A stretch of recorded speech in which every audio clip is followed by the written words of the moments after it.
सभी भाई बहनों को जय मसीह की। हम पढ़ेंगे इब्रानियों की पुस्तक, उसकी 10 अध्याय, उसकी 26 आयत में लिखा है, क्योंकि सच्चाई की पहचान प्राप्त करने के बाद यदि हम जानबूझकर पाप करते रहें तो पापों के लिए फिर कोई बलिदान बाकी नहीं। हाँ, दंड का एक भयानक बाट जोना और आग का ज्वलन बाकी है जो विरोधियों को भस्म कर देगा।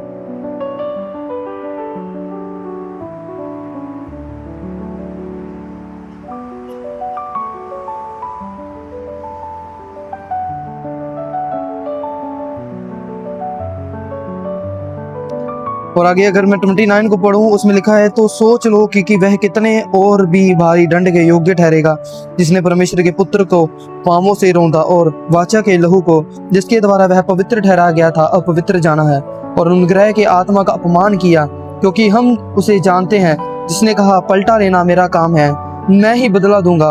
और फिर यह कि प्रभु अपने लोगों का न्याय करेगा। जीवते परमेश्वर के हाथों में पड़ना भयानक बात है। आमीन।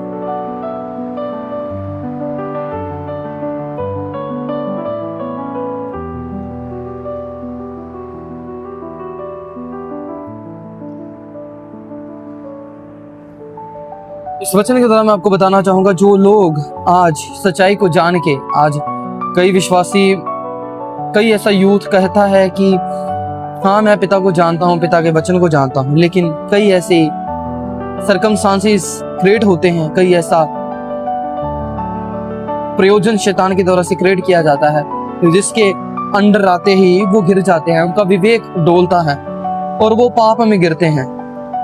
तो उस विषय में मैं उनको बताना चाहूंगा कि अगर वो सच्चाई को जानकर भी, प्राप्त करने के बाद भी, या जानबूझकर फिर इस पाप को करते हैं,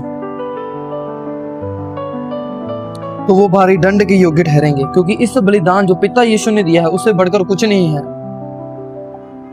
और मैं आपको बता चुका हूं कि आप अपने विवेक को जानते हैं।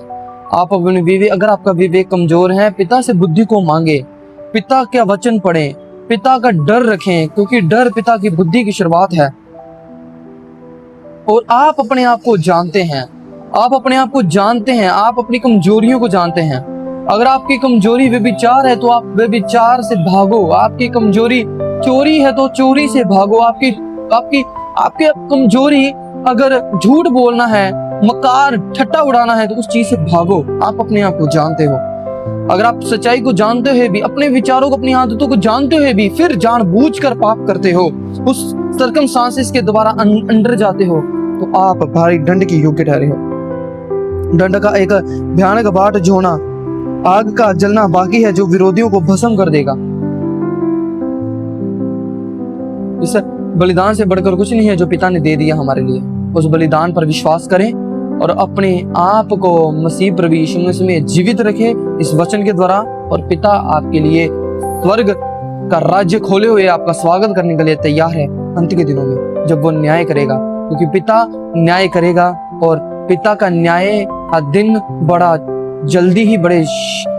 बड़ी ही जल्दी ही हमारे जीवन में इस धरती पे होगा। इस धरती में विनाश का शुरुआत होगी और पिता अपना भयानक दिन वो लाकर, परमेश्वर अपने लोगों को बचाकर उस स्वर्ग में हमारा न्याय करके और हमें स्वर्ग में विराजमान करेगा। आप अपने आप को मसीह प्रभु यीशु मसीह में जीवित रखें, ओके, इस वचन के द्वारा, और अपने आप की रक्षा करें। परमेश्वर से मांगे, परमेश्वर के इन्फ्लुएंस के नीचे रहे और पवित्र आत्मा और परमेश्वर आपके सदा साथ। आपको आशीष मिले। मसीह प्रभु यीशु मसीह के नाम में मांगते हैं, आमीन।